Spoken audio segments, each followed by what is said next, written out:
Hey, here are 5 stupid things I've noticed since last time. Paris attacks inspire vilification of refugees. The deadly attacks in Paris on November 13 produced the sort of after effects that nearly always result from such tragedies. On the one hand, people from all over the world, of all faiths and no faith, came together to condemn violence, extremism, and terrorism. And on the other hand, a bunch of other people got together and blamed the whole thing on Muslims. Specifically, Muslim refugees fleeing the civil war in Syria.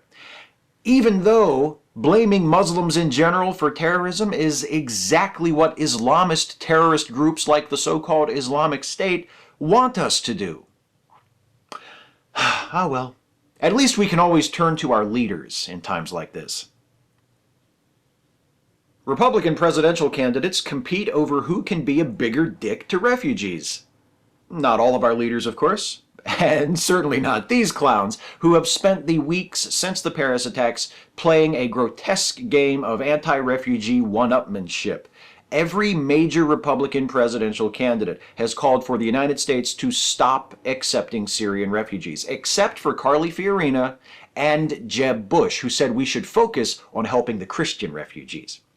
Ted Cruz adopted a stronger version of that position, saying that we should ban the Muslim refugees and welcome the Christians. But these candidates proved to be mere pretenders to the title of chief refugee fucker once their leader weighed in on the issue. You know who I'm talking about. Trump goes full asshole. Here's what I said. We're gonna stop these refugees coming into our country from Syria. And we're going to send back the ones that are already here. They've got to go. But I didn't stop there.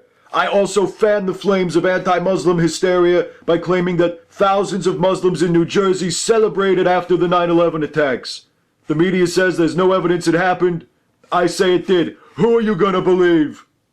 Also, a Black Lives Matter protester was assaulted at my campaign event. Good. He had it coming. I love the blacks. Except when they get pushy, but I'm sure most of them are fine. Oh, and I made fun of a reporter who had funny-looking hands. He has a disease or something. What do I care? Let's make America great again. I mean, really, how are the other Republican candidates supposed to compete with this socio-political diarrhea cyclone? Perhaps by returning to a wedge issue that served them well in the past? Marco Rubio reminds everyone Republicans are anti-gay, too. Yes, Marco Rubio, this election cycle's maybe vote for me instead candidate. He asserted in a recent interview that the Supreme Court ruling legalizing same-sex marriage was merely current law, not settled law, because laws and court rulings can always be changed and overturned after all.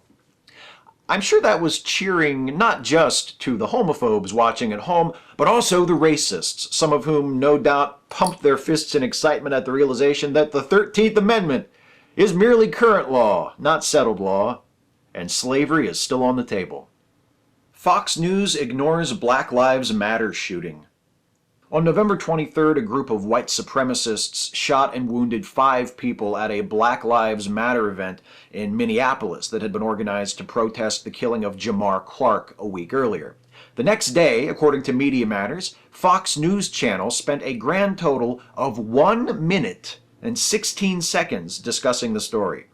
That night on his show, Bill O'Reilly actually spoke about the Black Lives Matter movement, but he didn't mention the Minneapolis shooting once. Instead, he repeated his previous accusations that Black Lives Matter is inciting hate crimes against police and complained that the media doesn't spend nearly enough time talking about crimes committed by black men.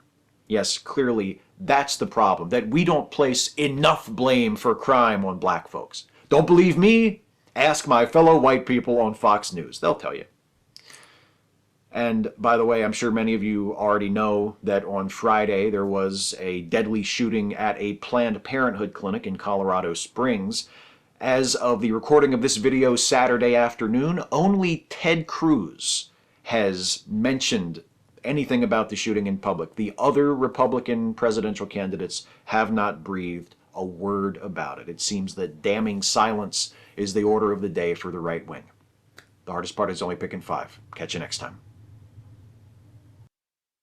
Hey folks, I hope you enjoyed this video. If you did, please like it, share it, subscribe to the channel if you're not subbed already, and also please consider helping me to make more videos like this one by supporting this channel through Patreon. You can go to patreon.com/Steve Shives to become a patron. Thanks for watching.